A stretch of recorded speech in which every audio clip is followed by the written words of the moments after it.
Saudações a todos os nossos amigos aqui da TV Brasil de Norte a Sul. Está no ar mais um programa Fala Comigo e hoje com um tema que não muito feliz, né? Nós estamos fazendo 30 anos do acidente com o Césio 137, um acidente que marcou a cidade de Goiânia no ano de 1987 e marcou também todo o Brasil, todo mundo. Foi um acidente horrível que aconteceu e nós vamos receber aqui hoje uma das vítimas, que foi Odesson Alves Ferreira, uma das pessoas diretamente ligadas a todo esse processo, e vai contar para nós um pouco da sua história, mostrar para nós como foi esse período, as dificuldades que ele passou, as dificuldades, como é que foi aquele momento terrível, né, que Goiânia estava passando e que ninguém até então tinha entendido exatamente o que era. Mas antes de chamar aqui o nosso entrevistado, o Odesson, nós vamos falar também aqui do nosso parceiro, que é a Unicom Shopping da Saúde, uma empresa que desde o início do programa tem ajudado a colocar nosso programa no ar. Muito obrigado à equipe da Unicom. E realmente, olha só, a Unicom é uma empresa que é considerada o shopping da saúde, não é à toa, porque se você é diabético, se você precisa de material hospitalar, lá você encontra praticamente qualquer tipo de produto para diabético, é um mix imenso que você encontra lá, e também materiais hospitalares para você fazer ali suas tipóia, apoiadores, o que você quiser na Unicom, dificilmente você não vai encontrar. Então um abraço à equipe da Unicom, a excelente equipe da Unicom Shopping da Saúde. E também a nossa nova parceira, que é a Belle Salute. Para você que quer ficar mais bonito, mais bonita, uma imensa quantidade de serviços prestados na estética corporal e facial, você vai encontrar na Belle Salute, como por exemplo o Derma Roller, como por exemplo a lipocavitação, aquela lipo sem corte, né? Tudo que você imaginar dentro da área da estética corporal, você encontra na Belle Salute, que fica ali na Avenida T1, no setor Bueno. Então um abraço à equipe da Belle Salute, lembrando que é um local que eu recomendo porque eu também faço alguns tratamentos lá. Vale a pena e vale a pena demais conhecer a Belle Salute, nossa nova parceira. Um abraço a todos vocês aí da Belle.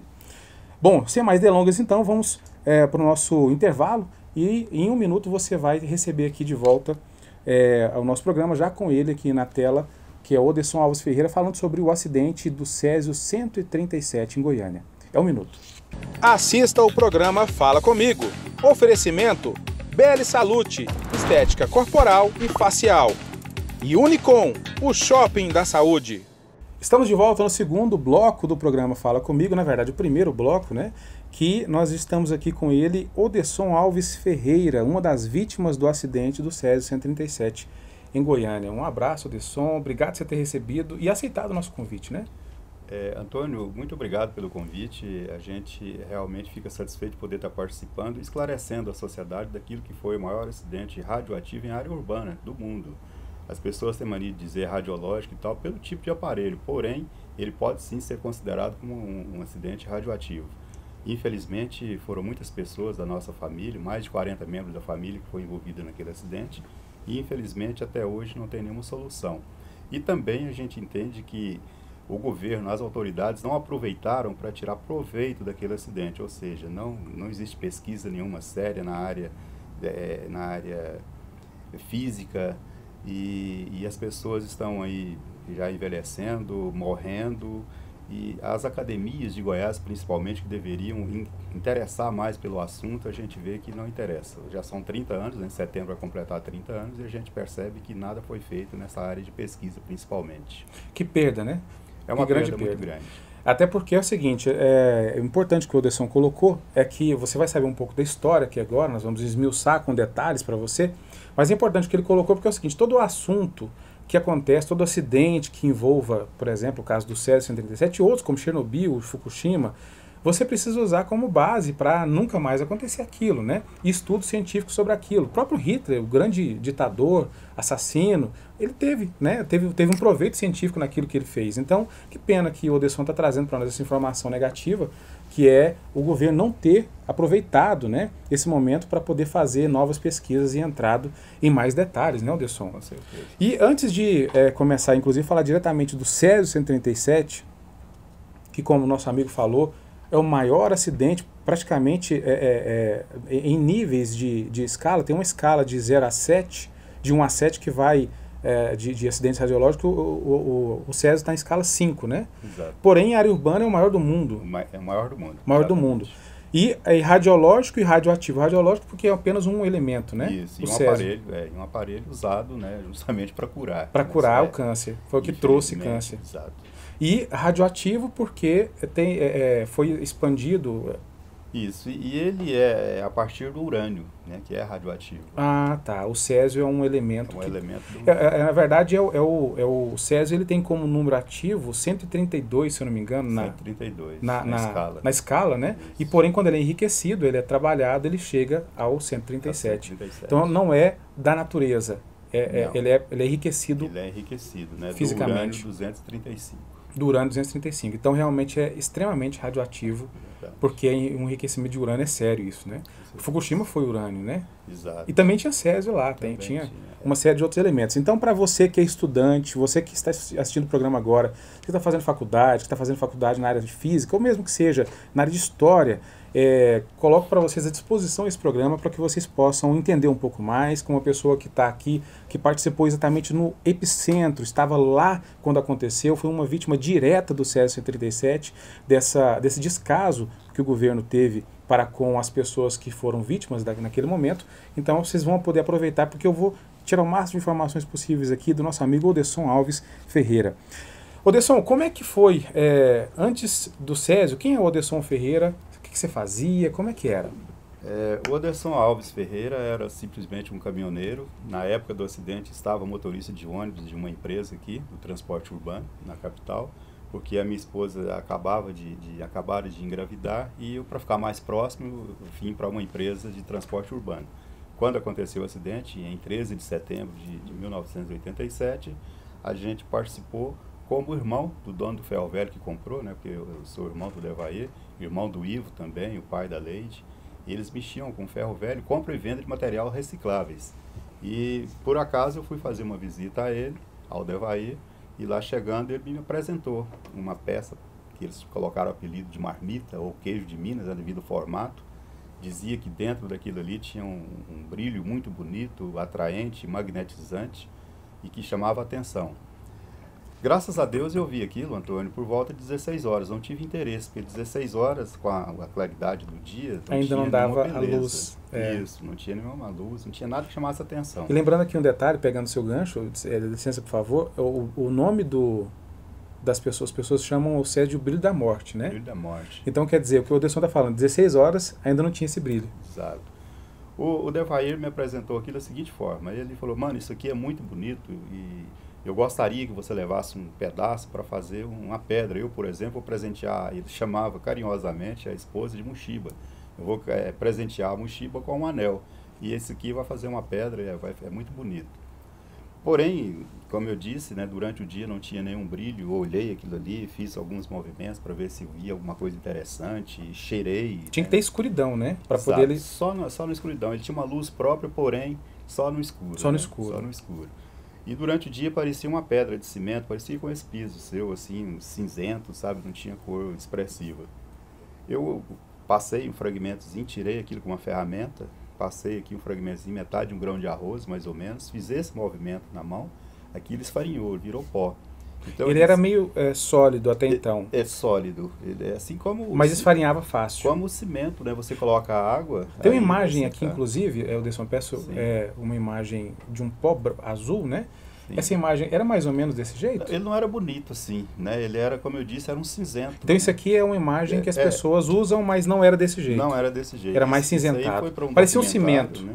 Parecia um cimento, aquela cor ali, esverdeada, né? Não tinha nenhum brilho, né? Assim como esse aí está brilhando. Não está brilhando, não brilhava dessa maneira. Não era dessa forma. E então aquilo ali, com o contato, ele esfarinhava, virava pó. Né? Entendo. Ele foi quando eu disse, mano, mas isso aqui não tem consistência para anel, para pedra de anel, então é melhor você jogar isso fora e tal. Porque a gente não sabia, Antônio, não tinha nada escrito naquele objeto que identificasse o perigo daquilo. Não tinha o símbolo da radiação. E na época, se a gente falar, mas é porque o símbolo da radiação na época ninguém sabia. Sim, eles estavam em evidência. Esse símbolo aqui, né?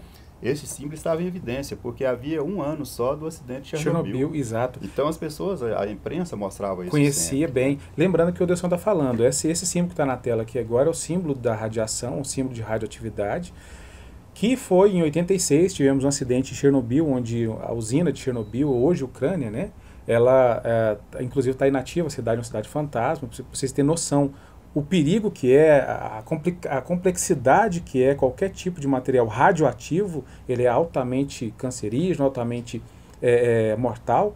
E você vê que esse símbolo aqui, para quem vê um símbolo desse hoje, já se assusta, né? E na época até então, estava na iminência, né? Ou seja, tinha pouco tempo que o acidente de Chernobyl tinha acontecido. Foi um ano, né? Porque lá foi em abril, né? Então, de 86, né? Isso, um ano e 4 meses, mais ou menos. Exatamente. Então, quando aquele material não tinha nem nada que identificasse, não tinha nem aquela caveira, né, de veneno, nada que identificasse. Por isso que ele ficou tão à solta, ele ficou tão no meio das pessoas, porque ninguém via perigo naquilo. Não tinha um mau cheiro, porque às vezes se tem um mau cheiro a gente já corre. Mas não tinha nada que identificasse. E lembrando aqui, essa peça que estava com você, que você está contando, essa peça cilíndrica, redonda, que parecia uma marmita, ela é uma pequena parte de um aparelho radiológico, né? Que era do Instituto Goiano de Radiologia. Isso, exatamente, Instituto Goiano de Radiologia. O aparelho todo ele pesava em torno de 600 quilos. Vamos por parte. Mais de meia tonelada. Mais de meia tonelada. E ele montado deveria pesar em torno de 600 quilos. Uma parte que foi vendida para o Ivo, o pai da Leide, que era o cabeçote, ele pesou 400 quilos. Pesava não, ele pesou 400 quilos. 400 quilos. Isso, quebrou a balança do Ivo, inclusive. Eles colocaram ela com um guincho, né, lá da Copel. Que pegou isso, colocou em cima da balança e quebrou a balança. Então, só um exemplo aqui. Os catadores não levaram isso no carrinho de mão? Foi levado num carrinho... Eles mostraram, inclusive, em um nos documentário, filmes, um carrinho daquele de construção. Não, é esse carrinho que o pessoal usa aí na rua para carregar material reciclável, papel, né, essa coisa toda. É um carrinho daqueles que foi usado. Tá. Aqueles carrinhos que a gente vê as pessoas carregando papel. Isso, uma carrocinha. Uma carrocinha maior, né? Isso, exatamente. Foi naquilo lá que o Wagner e o Roberto levaram, né? E venderam lá no Ferro Velho. O Wagner e o Roberto, eles levaram uma parte desse material. Eles levaram um cilindro que pesou 98 quilos, junto com aquela marmita, pesou 120 quilos. Ou seja, 22 quilos era aquela marmita, que ela é aço inoxidável, e chumbo, né? O aço inoxidável revestia o chumbo. Ali é que estava o Césio-137, ou seja, aquela cápsula perigosa estava nessa marmita. Nessa marmita. Exato. Aquele cilindro que pesou 98 quilos, ele era de metal chumbo. E o Israel e o Edmilson, eles trabalharam sentado em cima daquela peça para cortar, fazer a separação das matérias, né? Chumbo e metal. O chumbo poderia ser vendido, né? O metal seria descartado. Não, o metal também é vendido. Só que são materiais diferentes, Entendo. Né? E até no preço. Então, por isso que há a necessidade de separação. Né? O fim também dele é diferente. E eles trabalharam usando talhadeira e marreta. Por isso que eles machucaram bastante, né? Se queimaram muito, porque ali tinha césio. A cápsula de césio ela não foi aberta no Ferro Velho, ela foi aberta lá na Rua 57, onde morava o Roberto. O Roberto. No fundo da casa do Roberto. Que é onde, a Rua 57, que é onde fica ali atrás do mercado, né? Central. Mercado 74, exatamente. Naquele lote moravam 7 famílias, várias crianças. Aquela peça é uma coisa, Antônio. Esse lote aqui, né? Exatamente. Que hoje se encontra dessa maneira. Isso. Então, em volta desse muro aí, tinha os barracões, né? Era separado, 7 famílias moravam ali. Uma coisa que é importante, que as pessoas não podem esquecer, é o seguinte. Tinha crianças, várias crianças nesse lote. Essas crianças todas estudavam, cada uma em um lugar diferente. As pessoas, os adultos que moravam nesse lote, eles tinham uma vida cotidiana, normal. Cada um vai para o seu trabalho, vai para o médico, vai para a igreja, vai para a feira, enfim. Tinha uma vida assim. O aparelho, o Césio, propriamente dito, chegou desse lote no dia 13 de setembro. E só foi descoberto esse acidente no dia 29 de setembro. Ou seja, nós tivemos aí, 16 dias. 16 dias. Com ele lá influenciando, ou seja, irradiando, né? Exatamente. E as pessoas, porque eu, por exemplo, a partir daquele contato que eu tive aqui com o Césio, eu passei a ser uma bomba radioativa. Eu não contaminava, porém eu irradiava. Assim como eu irradiei a minha família, carro, tudo que eu toquei, eu passei a ser uma bomba radioativa. Então, tudo que eu tocava, eu irradiava. Não contaminava, porque a contaminação é só com o material. Entendo. No caso, eu me contaminei com o Césio e passou a ser a irradiar. Exatamente, Entendo. Eu passei a ser uma peça irradiante. E aí, as pessoas por onde eu passava... E outra coisa, eu dirigia 10 horas por dia. Eu trabalhava 10 horas por dia porque a minha linha era uma linha que só tinha um carro. Eu fazia setor Pedro do Vico, Terminal Isidória, até a Cidade Livre. E eu carregava, em média, de 800 a 1.000 pessoas por dia. Por ser uma linha só, passando pela BR-153, eu carregava em torno disso. Trabalhei 8 dias, sem saber que estava contaminado. Eu trabalhei no dia 22 de setembro, foi o dia do meu contato, até no dia 30 de setembro. O acidente foi descoberto no dia 29, mas eu ainda não sabia. Como eu fazia primeiro horário, eu levantava muito cedo, por volta de 2h30 eu levantava, que eu morava lá no Parque das Nações. Era difícil até para pegar a manobra que trazia a gente para a garagem, na madrugada, então eu levantava muito cedo, por isso dormia muito cedo. Eu não via jornal, não via nada, ia dormir. A minha esposa, no dia 29, viu o jornal e já viu o noticiário, que aquele material que estava na casa do Devair era radioativo, e etc e tal, e eles já estavam isolados no HDT. Eles já tinham sido levados pelo ônibus da polícia para o hospital HDT. Mas eu não sabia, ela não quis me contar porque eu ia trabalhar e tal. Ela falou, não, depois, na hora que ele chegar, a gente conversa. Nesse meio tempo, nesse meio termo, ao meio-dia, por volta de meio-dia, um parente veio até o terminal do Setor Pedro me avisar que eu deveria procurar o pessoal da Comissão Nacional de Energia Nuclear, que já estavam em Goiânia. A CENEM, né? A CENEM. Procurar os médicos, porque aquele material que eu toquei na casa do Devair era radioativo e eu deveria já entrar no processo de tratamento. Ou seja, você já estava... até então você se assustou com essa informação? Qual foi a sua reação na hora que você ficou sabendo da gravidade que era aquilo? A gente assusta, porque, como a gente já falou aqui, né, um ano antes a gente tinha aquele noticiário, né, de Chernobyl, que as pessoas estavam passando, né, e sofrendo, então a gente pensou, poxa, então eu vou passar por isso. A mesma coisa, será? Será que vamos passar por aquilo? E essa mão aqui já estava muito inchada, doía muito, ardia, coçava, esse aqui tinha um ponto muito vermelho, esse dedo já estava muito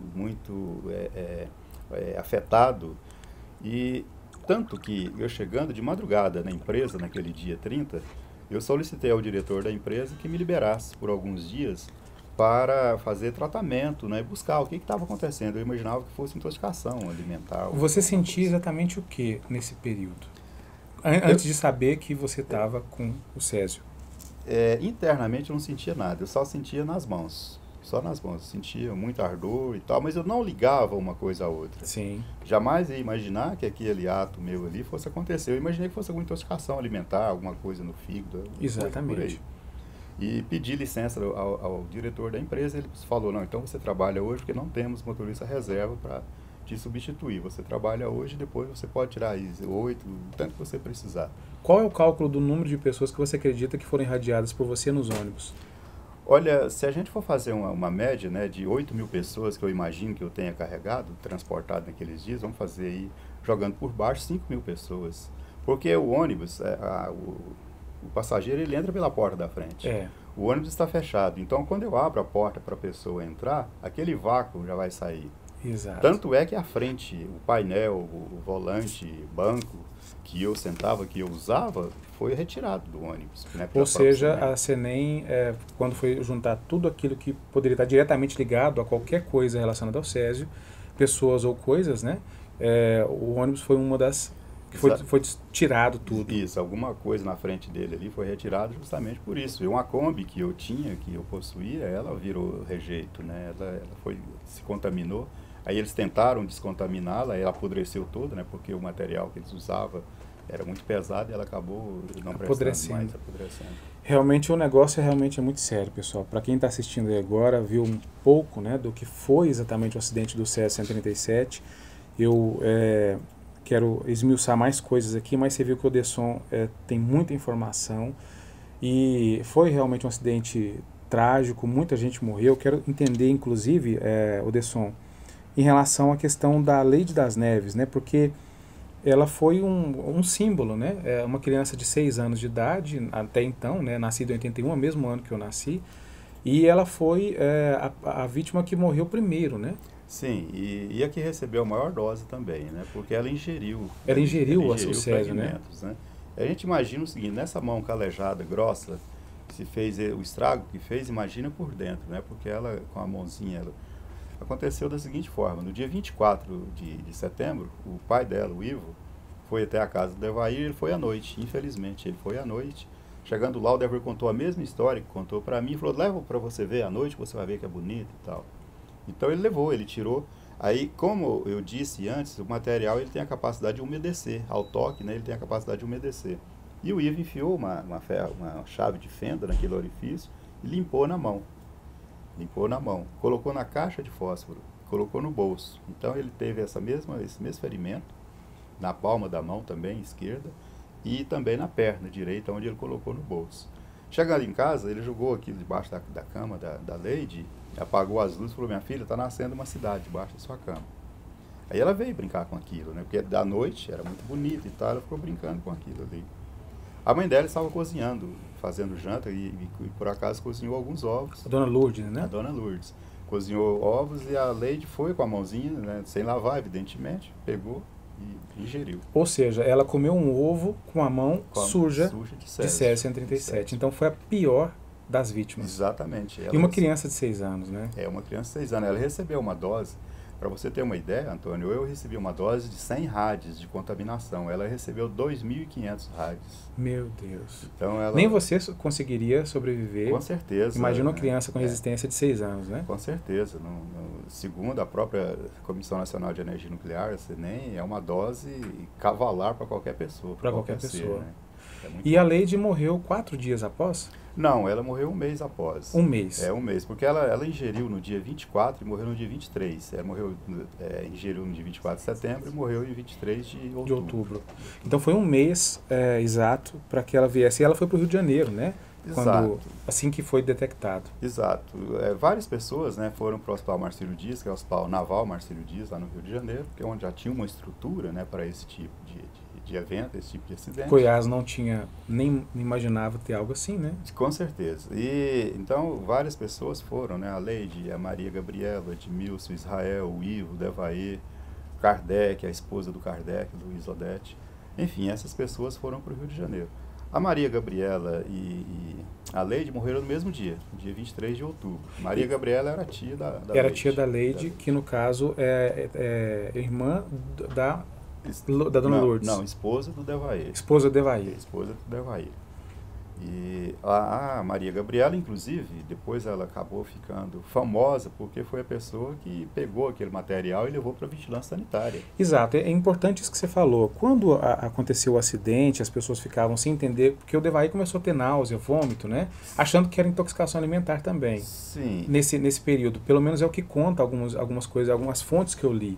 E ela era uma vizinha ali que estava do lado, ela, além de cunhada dele, né? Ela também morava ali perto. É isso mesmo? Não, a Maria Gabriela é a esposa do rapaz que comprou o material. Que é o Devair. É o Devair. Sua cunhada. Isso. Que a vizinha que ficou muito propagada aí é a Santana, né? Santana, exato. A Santana, que era vizinha da Maria Gabriela, ela ficava: Maria, você tem que perceber que depois que essa peça chegou aqui é que as pessoas estão adoecendo. O Devair, voltando ao que você falou do Devair, é verdade. Ele, inclusive naquele dia que eu estive com ele estava com a pele bem mais escura, né? Assim, ele era negro, né? Mas assim... Pois é, escureceu a pele, né? A pele dele estava assim de uma coloração esquisita para ser humano, né? Então eu olhei e falei: mano, você tá preto, mas um preto feio. Eu falei assim: você tá um preto feio, né? Porque a pele dele estava um escurecimento esquisito. Pois eu acho que tem uma imagem, eu não sei se tem uma imagem do Devair, que é mais ou menos essa aqui, né? Pode observar que é uma cor... estranha, né? Estranha. E outra coisa também que chamou a atenção é porque os dentes dele ficaram frouxos, né? Então ele pegava assim, os dentes balançavam. E ele disse também naquele dia, naquela tarde, ele me disse que tanto fazia ele colocar 1 quilo de sal na boca, 1 quilo de açúcar, o gosto era o mesmo. Ou seja, ele não tinha paladar. Perdeu o paladar. Ele perdeu o paladar também. E também não tinha olfato, ele não conseguia identificar cheiro algum. Isso naqueles primeiros dias, né? Porque como eu estive com ele lá, foi no dia 22, do dia 13 ao dia 22 de setembro, ele teve muito contato. Ele apaixonou, aquela frase, eu me apaixonei pelo brilho da morte. Então, o brilho da morte, essa frase, o brilho da morte, surgiu dessa frase dele. Porque ele falava isso, ele falava: gente, é tão bonito. Ele não andava sem aquilo, Antônio. À noite, ele levava para dentro de casa, de manhã ele voltava com aquilo para o depósito, o trabalho dele. Ele ficou apaixonado pela peça e pelo brilho. Ele realmente por aquilo ali. E inclusive, eu quero até, Oderson, pegar aqui, agora nós vamos passar para o segundo bloco, porque eu quero entrar nesse assunto do Devair, porque é algo que é o epicentro ali, né? Tanto o ferro velho dele, do seu irmão, que é onde tudo saiu dali, né? É só um minutinho, pessoal. O próximo bloco nós vamos voltar aqui falando com o Odesson Alves Ferreira sobre o acidente do Césio 137. É um minuto.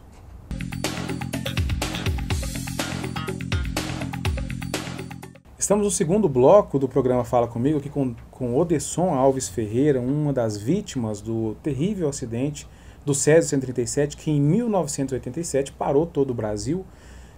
Um ano e 4 meses após o acidente de Chernobyl, o mundo estava sem entender o que era o acidente radioativo, né, os acidentes nesse quesito, porque não era conhecido, e logo, coincidentemente, um ano e pouco após, Goiânia recebe o maior acidente do mundo em área urbana, que foi o acidente do Césio 137, que deixou muitas vítimas e uma história que agora, 30 anos depois, nós estamos contando com uma das vítimas, que é Odesson Alves Ferreira. Odesson, eu queria entender aqui, falando um pouco sobre o seu irmão, que nós finalizamos o bloco anterior falando do Devair, que foi a peça principal. Ele se sentiu culpado, né? Por isso, eu lembro de pessoas ele falando que ele se sentia culpado disso, né? Sim, lógico que antes do acidente ele já gostava de uma cervejinha, mas ele gastava o dia todo para tomar 4 cervejas. E depois do acidente, ele passou a tomar cachaça. Ele comprava caixa de 24, um engradado com 24 garrafas de 29. Então ele passou a tomar cachaça. E entrou em depressão. Ele dizia, ele se sentia culpado. Ele falava que se sentia culpado por ter contaminado toda a família dele. Ele falava, eu destruí a minha família. Já havia perdido a esposa, né? Maria Gabriela morreu no Rio de Janeiro.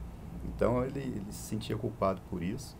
E passou a beber 5 vezes, 6 vezes mais do que ele bebia. E mesmo as pessoas falando que não, né? Que não tinha culpa. Ele já não se alimentava mais, então o negócio dele era só aquele, sabe? Ele não tinha prazer em mais nada. Para você ter uma ideia, o Ivo e eu levávamos ele para a roça, né? Para beira de rio, para ele distrair e tal. Ele levava a pinga escondida no fundo da marmita. Ele fez uma gambiarra na marmita dele, colocava a pinga por baixo, uma tampa, comida por cima. Chegava lá e jogava a comida fora e às vezes a gente flagrava ele tomando a pinga ali. Ou seja, o desejo de vida, a depressão foi total, ele né? Ele perdeu totalmente a vontade de viver. A gente internou ele algumas vezes, mas ele chorava, ele se desesperava e o médico mandava embora, porque não tinha jeito, até que ele veio a falecer. Foram 7 anos? Sim, ele morreu em 94. 94. E também eu gostaria de esclarecer que o próprio Ivo, o pai da Leide, ele também entrou em depressão. Ele passou a fumar 6 maços de cigarro por dia. Ele não bebia bebida alcoólica nenhuma, mas ele passou a fumar 6 maços de cigarro por dia. Então era um atrás do outro. E ele dizia o seguinte, a lei que garante a pensão das vítimas do Césio 137, por causa do acidente, ela tem um pecúlio de 500, na época era 500 o RV, né, que era o dinheiro na época, né? Então esses 500 daria em torno de, vamos dizer hoje, R$900 por aí, em torno disso. E o Ivo, ele recebeu esse dinheiro, esse pecúlio, e com o dinheiro ele comprou uma égua e uma carroça, sabe? Égua, aquele animal mesmo, e uma carroça. Então ele dizia, eu dei a minha filha, eu troquei a minha filha por uma égua e uma carroça. E lágrimas descia nele. E aí cigarro para mais cigarro e tal. Ele não tinha também vontade de viver. Ele foi indo até que morreu, segundo a autópsia, por um problema pulmonar muito sério. Muito sério. Qual foi o ano da morte do Ivo? 2003. 2003. Então ele veio a falecer 9 anos após o Devair. E o motivo final, né, da autópsia foi qual? A causa mortis, né? É um enfisema? Enfisema pulmonar. E enfisema pulmonar não relacionar isso ao Césio? Olha, os médicos, assim como o Devair também, né? Cirrose hepática não relacionado. Mas o que estranhamente a gente acha isso é o seguinte. Do laudo cadavérico do Devair, constatou câncer em 3 órgãos. Mas a causa mortis, né, no atestado de óbito, é cirrose hepática. Porém, a pessoa fica totalmente debilitada, né? Isso. Já o Ivo, a esposa dele, a dona Lourdes, ela não deixou fazer exames cadavéricos nele. Então, a gente não sabe, né, ao certo. Mas ela imaginava que ele tinha algo mais do que aquela enfisema, porque ele sentia dores horríveis pelo corpo, em algum lugar do corpo. Com certeza. Então, a gente não sabe. E também, que não está aí nos noticiários, mas a Carmelita da Costa Freire também faleceu no mesmo mês que o Devair. Ela morreu também, ela morreu também em maio de 1994. E Carmelita foi quem nessa história? A Carmelita morava na minha casa. Ela é irmã da minha esposa, era irmã da minha esposa, morava na nossa casa. E ela morreu com infecção generalizada. Mas também não tem nexo causal com o acidente. Pelo menos, quando eu falei aqui que o governo perdeu muito com essa história, com a falta de pesquisas, com a falta de estudos mais sérios, até por isso. Como é que se perde isso? Ou seja, nós somos aí pessoas de estudo, objetos de estudo. Lógico, é ruim falar isso, é sim. Né? Eu não quero ser cobaia de nada. Porém, para esse fim, a gente é sim cobaia, deveria ser mais usado por isso. Porque não tem nexo causal, nenhuma morte. Mesmo as pessoas que morreram de câncer, que já foram várias pessoas que morreram de câncer, pessoas vítimas do acidente, mas não tem nexo causal com o acidente. Por quê? Porque não tem estudos que provam nada sobre isso. Exatamente. Do próprio Japão, né, que já são mais de 70 anos das bombas de Hiroshima e Nagasaki, até hoje eles não têm um estudo assim que possa confirmar a morte de ciclano, porque aquele câncer de fulano é por causa do acidente, por causa das bombas. Então, infelizmente, nós aqui também estamos perdendo. Já são 30 anos do acidente e ainda não tem nada nesse sentido. Psicologicamente, estudo psicológico tem mais de 100. Tem 120 e tantos estudos psicológicos. Porém, clínico, físico, não tem nenhum. Nenhum. E será que isso não seria, talvez, eu até digo isso de maneira direta, uma maneira das pessoas não alarmarem e darem mais peso para esse acidente? Olha, talvez seja. Eu creio que o governo ele quer mais que as pessoas esqueçam disso, né? Por isso que eu me proponho a estar falando sempre disso, que é para alertar as pessoas, né? E fazer com que quem está vindo aí, quem a autoridade que esteja vindo aí, olhe isso com mais carinho. Sim. Antônio, para você ver o tanto que as pessoas são irresponsáveis, como eu faço vários exames, né, periodicamente, a gente tem uma bateria de exames que a gente continua fazendo, inclusive essa semana passada eu passei por isso, a gente percebe ainda técnico de radiologia que atende uma pessoa, que atende um paciente sem usar os EPIs, né, sem usar aqueles aparelhos de proteção radiológica. Outro dia eu flagrei uma pessoa segurando a lente da máquina que ia fazer um raio-x meu. Então, quer dizer, as pessoas ainda fazem isso, né? Eles não usam nada. Você entra ali no Hugo, hoje eu já não sei, mas tempos atrás, naquelas salas de radiologia do Hugo, as portas bem largas, né, para passar a maca, e está lá um paciente sendo radiografado e os outros passando aqui no corredor. Ou seja, radiação livre ali, à solta. Como você mesmo disse, né, você deve ter, de maneira indireta, contaminado através do fato de você ter tido contato direto com os ônibus que você dirigiu, o ônibus que você dirigia. Então imagina só, dentro também, né, de uma sala daquela. Até porque, para quem não sabe, o aparelho de radiologia que vai fazer a radioterapia, ele é um cilindro onde é girado automaticamente, o cilindro é girado, e através de uma pequena abertura, né, é colocado diretamente no local onde a pessoa tem câncer, né? E aquilo ali é protegido através de diversas etapas de proteção em vidro ou em outros tipos de material, e tudo feito de chumbo para que não possa irradiar enquanto essa luz estiver passando. Então imagina esse elemento aberto, porque ele é totalmente protegido, com chumbo, com tanto material. Imagina aquilo aberto, o mal que não deve ser feito para as pessoas. E o Odesson pegou na mão, né? O CS-137, ele pegou na mão e gerou essa que inclusive a gente mostrou aqui na tela, né? Como é que se chama é um edema? Como é que é o nome disso? Radiodermite. Radiodermite. Radiodermite. Esse aqui já é um enxerto, né? Eu fiquei 30 dias com a mão engessada aqui na barriga. Isso aqui é pele e banha da barriga. Mas a ferida, ela é recidiva. Infelizmente, ela cicatrizava, daí 40, 60 dias, ela reabria. Às vezes, um buraquinho aqui e tal, aqui logo ia reabrindo. Esse dedo aqui, pode observar que ainda não cicatrizou, ou seja, está cicatrizado, porém está cascudo. Isso aqui reabre, né? Essa pele vai levantando aqui e reabre. Então, é uma ferida recidiva. Ou seja, ela sempre vai estar reincidindo, sempre vai estar voltando. Se não fizer o que foi feito aqui, que é enxerto, ela vai ficar voltando. Entendo. Então, quer dizer, uma sequela para o resto da vida, né, Odesson? São 30 anos, são né? 30 anos, e está assim, desse jeito, né? Eu imagino como deve ter sido toda esse acidente, esse terror.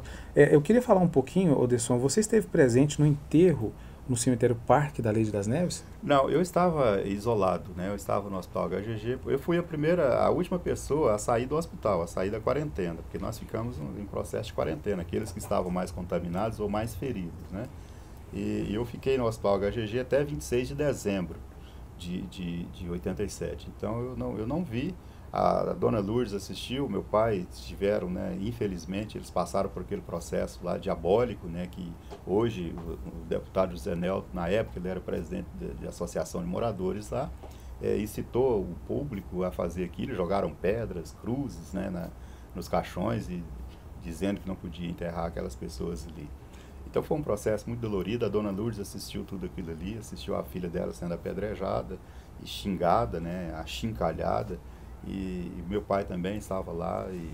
Quer dizer, não bastava você ter a Leide ter passado pelo que passou, a mãe ter passado pelo que passou, e ainda teve o povo, a falta de informação, a ignorância, ou seja, por falta de informação, Exatamente. Ter feito o que fez. Inclusive o caixão dela está aqui na tela, é um caixão que foi revestido de chumbo, né? Tinha um peso absurdo. 700 quilos. 700 quilos. Foi o mais pesado, né? Dos 4 que tiveram caixões, o mais pesado foi o dela. Foi o dela. E uma coisa horrível, porque as pessoas que estavam no Hospital Marcílio Dias viram ali chegar 11 caixões de chumbo. Então, todas aquelas pessoas, a gente só imaginava quem será o próximo. Eu que fiquei em melhor condição psicológica dentro do hospital, tanto é que o doutor Alexandre, ele sempre me buscava para confortar os meus colegas que iam viajar para o Hospital Marcílio Dias no dia seguinte. O doutor Alexandre chegava a mim e falava: Valdesson, você está em melhores condições, então amanhã fulano de tal vai para o Rio de Janeiro, porque imunologicamente ele está muito arrasado e ele precisa ir para lá. E você, por favor, converse com ele e tal, dá força para ele. Então eu fazia esse papel de psicólogo, né, dentro do hospital, porque não tinha ninguém. Alguns voluntários foram trabalhar no hospital, mas ninguém, não tinha profissional. Exato, até porque o peso da sua voz era interessante, porque você era também, assim como eles, uma das vítimas, isso, né? Exatamente. Isso realmente pesava bastante. E foi... Só finalizando, Dona, desculpa, é aquela questão dos caixões. Então, quando eles viram ali aquela pilha de caixões, né, 7 caixões de chumbo... Terror psicológico, né? E 4 já haviam morrido, evidentemente que os outros 7 ficavam pensando quem é. Então, eu já ficava jogando, né? E aqui no hospital HGG em Goiânia também, no Hospital Geral de Goiânia, nós também já ficávamos, o próximo vai ser fulano, vai ser ciclano. Pelo estado que ele se encontrava, imaginava-se assim. A mãe da Leide, a dona Lourdes, ela também chegou a ir para o hospital? Ela ficou aqui, né? Ela não chegou não nem... teve necessidade de ir pra... ela não ficou nem em quarentena. Ela ficou na FEBEM, né? Uma unidade da FEBEM, lá no setor Jardim Europa, que foi voltado só para receber as vítimas que tinham condições de ficar fora do hospital, mas que não poderiam ir para casa. Entendo. Ou seja, não precisava de tanto cuidado, mas também nem tão pouco, né? E voltando para casa. Isso.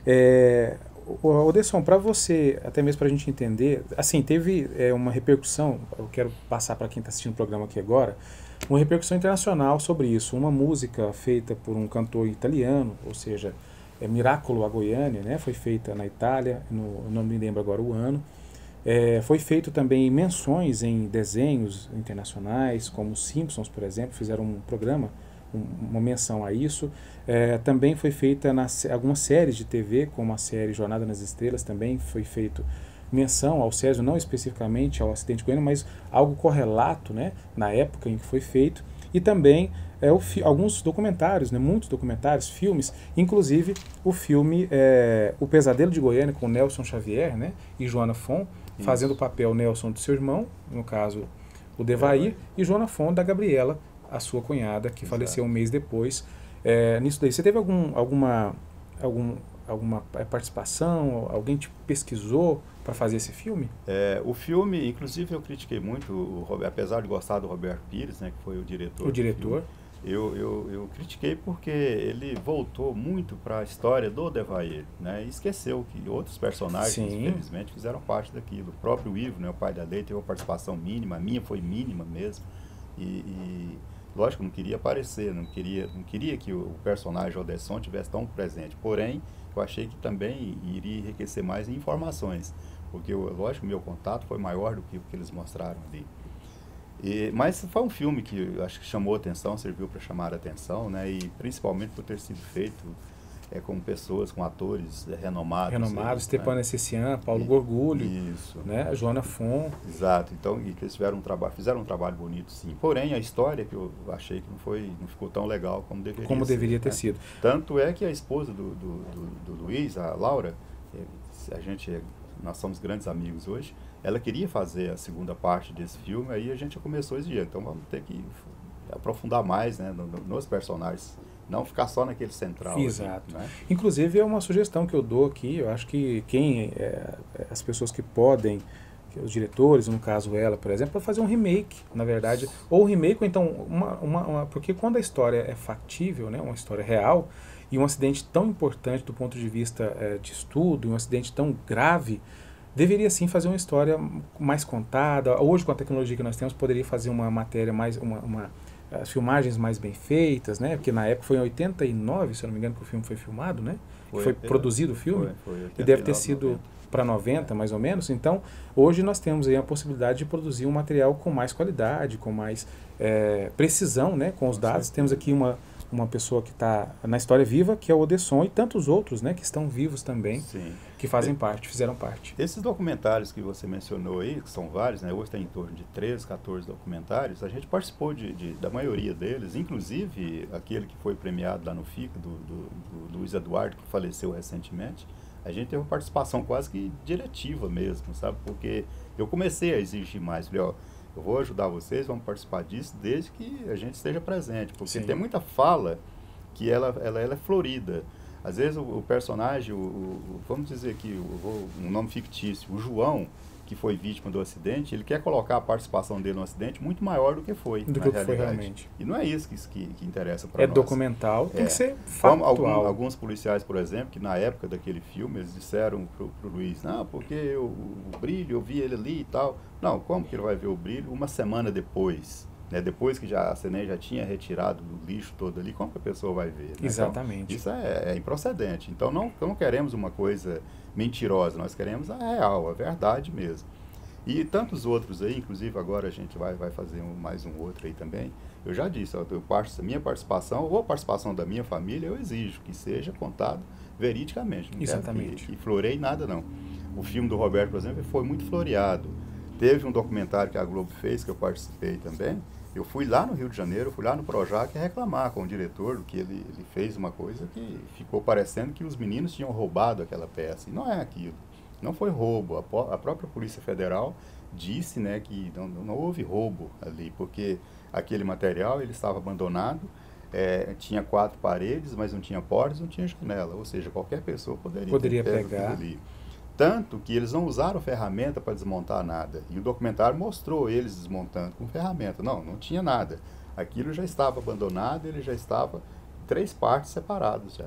Então não foram eles que separaram aquilo. Entendo. Aquela sala onde estava o aparelho, ela era usada para transeuntes da rua, da Tocantins e da Paranaíba. Lá tinha fezes seca, tinha caatinga de urina, já tinha mato nascendo. Ou seja, quantas pessoas já tinham entrado Exato, ali? porque na realidade, que lá foi abandonado 2 anos antes, foi em 1985 que aquela peça foi abandonada. Era a Santa Casa, não é isso? Não era da Santa Casa, era do Instituto Goiânia de A Santa Casa era ali. A Santa Casa era na parte de cima e essa parte era locada, né? Era locada para o IGR. Isso. A Santa Casa foi embora lá para o Americano do Brasil. Isso. E aí o IGR foi junto e deixou aquilo. Ele continuou ali por algum tempo. Ele nem não foi para lá, ele foi para outros locais, né?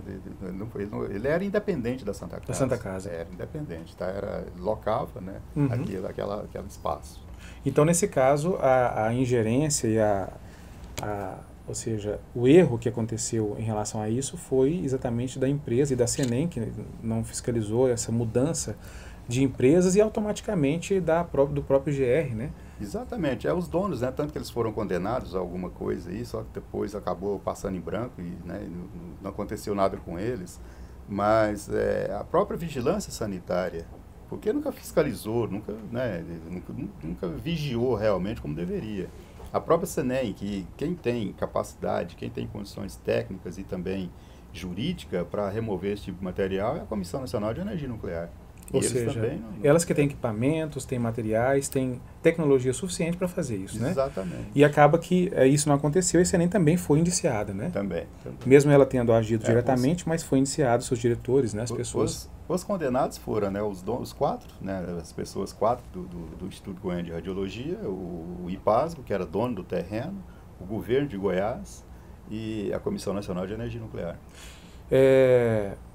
Eu até tenho pouco tempo, mais ou menos quanto tempo a gente tem ainda para fazer.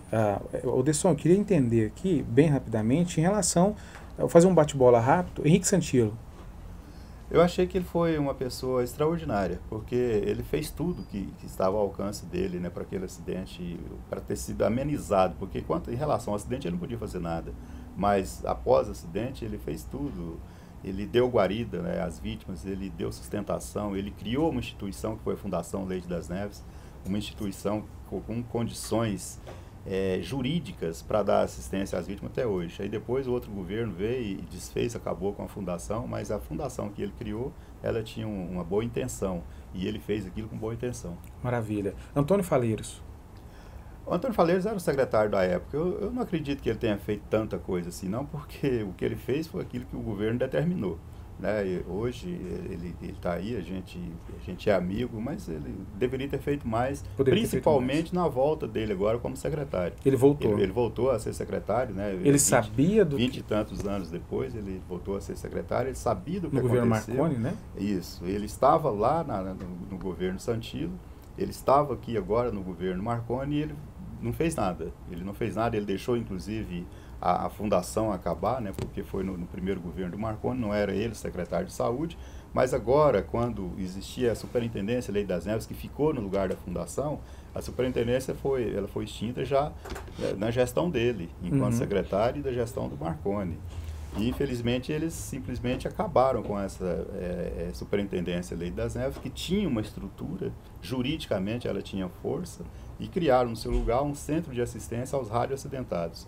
É maravilhoso. Abrangeu tudo, porém deixou de ser específico. Juridicamente ela não tem força nenhuma, né? Ela não tem, tudo, ela está dentro do gabinete do secretário de saúde, então ela não tem nenhum tipo de jurisdição, é um centro de assistência apenas. Agora, eu devo ressaltar o seguinte, lá nós temos ótimos profissionais, tem médicos de várias especialidades, muitos médicos de várias especialidades, tem dentista, tem assistente social, tem psicólogo, tem tudo. Mas não tem o principal, que é o medicamento. Hoje, por exemplo, eu fui lá levar um resultado de um exame de uma infecção urinária, que eu estou com ela, que é muito grave, e simplesmente o médico me deu uma receita, eu estou levando para fazer chá dessa receita, porque eu não dou conta de comprar o remédio, que já fui ver, é R$ 98. Olha só. Então, quer dizer, desde 2010, o último medicamento que a gente recebeu foi no governo do Alcides Rodrigues, desde 2010, desde outubro de 2010 que a gente não recebe medicamento. E o que é importante dizer, hoje tem alguma, se você for lá agora, tem uma farmacinha lá, tem algum medicamento, mas é o omeprazol, essas coisinhas que eles pegam em posto de saúde, né, algum cais por aí, que já está vencendo ou vencido. Se você for olhar a caixinha dele, já está vencendo ou já está vencido. É uma grande denúncia isso, né? Isso, e eu tenho reclamado muito isso aí, mas infelizmente continua, né, o mesmo descaso. Esse mesmo descaso. Odesson, para a gente finalizar, como é que está o Odesson hoje? Nós temos em 1 minuto. Como é que está o Odesson hoje, a pessoa, o Odesson em relação a tudo isso? Que sequelas você entende que você teve? Como é que está o seu momento, saúde agora? Olha, eu já tive que tirar a próstata, né? Não estou dizendo, estou fazendo nexo causal, é importante dizer isso, né? Eu tive que tirar a próstata, em 2008 eu tive 8 doenças distintas, mas infelizmente a gente também não teve como fazer nexo causal, e ainda fui satirizado, né, por uma farmacêutica da Secretaria Estadual de Saúde, quando ela falou, poxa, o cara tem 8 doenças, como que é que a gente cura o cara? Como que é que a gente sara o cara? Como se eu fosse culpado daquilo. Você tem culpa de estar doente. Né? Então o Odesson, ele já passou por isso, ele já teve várias doenças. Semana passada, 15 dias para cá, eu tenho tido problemas, né, com a pressão arterial que está oscilando, mas a gente acabou de fazer alguns exames, graças a Deus o coração está bom. Agora é importante dizer o seguinte, eu nunca deixei a peteca cair. Desde que a gente estava internado lá no Hospital HGG, eu sempre procurei passar por cima disso. Eu sempre estou falando, dou palestras em colégio, em igreja, onde me chama para falar do acidente com César, eu vou falar de coração aberto, eu não recuo, não tenho medo de discriminação, sou discriminado em alguns pontos, mas eu não recuo. Mas uma das formas que me ajudou, e hoje eu estou trabalhando com Uber, justamente para não ficar à toa. Então eu, ao invés de ficar remoendo o passado, chorando aquilo que foi derramado, não, eu procuro viver. Eu procuro trabalhar, eu procuro passar isso para as pessoas, principalmente não deixar que o acidente caia no esquecimento, porque a sociedade tem a memória curta, né? E muitas vezes eu vou dar palestras em colégio secundarista para adultos e eles falam, poxa, eu não sabia disso, meu pai falou que já está tudo resolvido, teve isso mesmo, mas está tudo resolvido. Então, ou seja, é um acidente que deveria ser falado mais dele. Exato. A própria imprensa, vocês da imprensa deveriam bater mais nisso. O próprio governo, já cobrei que isso fosse matéria escolar, que tivesse pelo menos uma época no ano que fizesse algum evento, não só em aniversário de 25, 30 anos, como agora vai ter uma festa, eu considero festa que eles fazem, né? Porque rememoração é uma coisa, agora eles fazem a comemoração. Vai ter agora em setembro, e nem fui convidado ainda, graças a Deus, porque se eu for, eu sou obrigado a falar aquilo que eu sinto, né? Mas enfim, eu acho que o governo ele perdeu muito e está perdendo muito. Pois é, então, Odesson, eu queria parabenizar você pela garra que você teve, porque não é fácil perder os parentes próximos a você, participar de um acidente tão terrível que foi o acidente com o Cessna 137, continuar da maneira como você continua, é um exemplo para nós, trabalhando todos os dias, levando adiante a sua vida, tantos problemas pequenos que a gente passa e a gente acaba não conseguindo ir adiante com pequenos problemas, e você é um exemplo para nós disso, com tantas dificuldades que você tem, e descaso, né? Realmente a palavra é essa, um governo passando para o outro e acaba que esse descaso vem. Então, parabéns a você, Odesson, e levo isso também adiante aos seus, às pessoas que estão próximas, que foram próximas a você, né? Que participaram também dessa terrível tragédia. Muito obrigado. Eu tenho a agradecer assim como você já fez, eu faço um chamamento para os estudantes que olhem para isso, pesquisem mais sobre isso, estude mais sobre o acidente com o Cessna 137 para aprender um pouco mais e evitar que essas coisas aconteçam. Exatamente. É um convite a todos vocês e lembrando que nós vamos continuar falando sobre o SESI, eu quero dar sequência nessa matéria, falando com outras pessoas também. Um abraço, tenham esse material e essa grande entrevista com esse grande homem, que é o Odesson Alves Ferreira, falando sobre o Cessna 137 como pesquisa, e que vocês usem ela aí, que essa pesquisa siga, que essa entrevista siga pela posteridade à vontade de vocês. Um abraço a todos vocês, obrigado, Odesson, e até o próximo programa Fala Comigo.